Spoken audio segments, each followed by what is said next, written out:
Welcome to my YouTube automotive channel. In today's video I have a 2010 Dodge Nitro and I will show you which two fuses to check in case your rear wiper is not working. This video will apply to Dodge Nitros made from 2007 all the way up to 2012.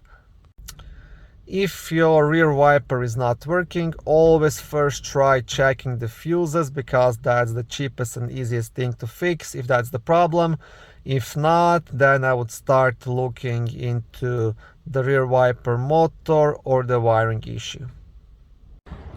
Okay, I'm sorry, it's quite windy outside, so I will try to record this as fast as possible. Both fuses are located in the main fuse box under the front hood, which is right here next to the battery. Now to lift this cover you will have two black clips, one here and one here, so just press onto each of those to unlock it and then lift the cover straight up. On the back side of the cover you will also have a small fuse diagram. Main fuse you want to check, it's a fuse number M24, which is a 25 amp fuse located here, responsible for power to the rear wiper. Second fuse to check is fuse number M30, which is a 15 amp blue fuse located here, responsible for power to the rear wiper module.